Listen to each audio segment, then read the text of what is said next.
Welcome to my blog.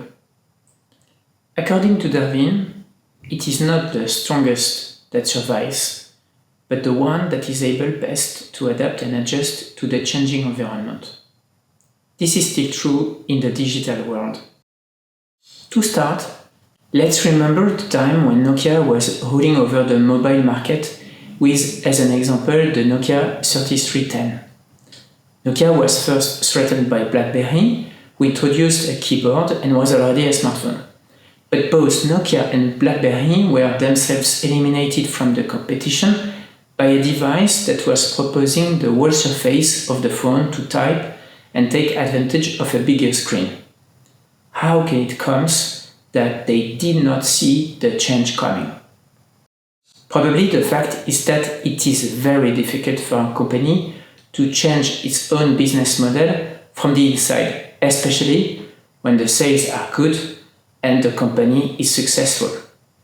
Who wants to kill the goose that lays golden eggs?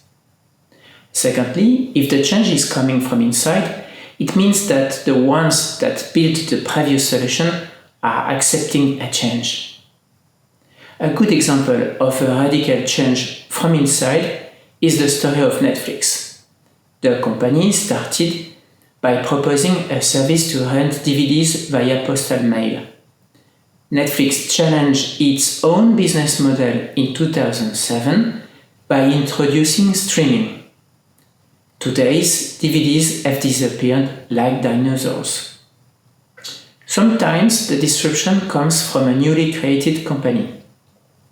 You can refer to the examples of Uber, who shook the business of taxis, Booking.com or Airbnb, who modified the hospitality business, or Tesla, who is threatening well-established motor companies around the world. What do they have all in common? Probably they have nothing to preserve and little or no limit to creating totally new stuff. For a less radical option, and if you are not ready to buy a startup company, a good option is to incorporate new blood in your organization by hiring new employees or interim manager to drive the changes. They may have fewer barriers to invent if they are free enough in their movements. Additionally, what works for a whole business is also working at an individual scale. To be able to cope with changes in a moving world, the best approach is to continue to learn. My grandfather is asking me each time when we met, "Serge, are you still learning?" Hopefully the answer is yes. I'm learning artificial intelligence and machine learning, but more generally speaking, I am learning each time I am writing on my blog digitaltribune.com. Finally, what are the digital drivers that we should carefully watch? I would say, 1. Cloud computing is still something very promising as we are moving from virtual machines to containers to serverless architectures.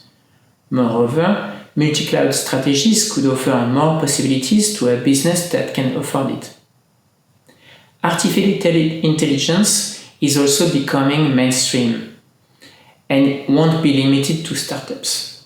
More and more product functionalities will be powered by artificial intelligence. 3. E-commerce is becoming accepted by the vast majority, fueled by the COVID pandemic constraints. The habits that the users are taking now won't be gone with vaccines. A good e-commerce strategy is probably to think mobile first, as more and more purchases are done using a smartphone. One must also consider new user interfaces like chatbots, voice assistants, and social networks. 4. Automation, IoT, 5G, and robotics will modify a lot of industries, while RPA will transform services, including finance and insurance.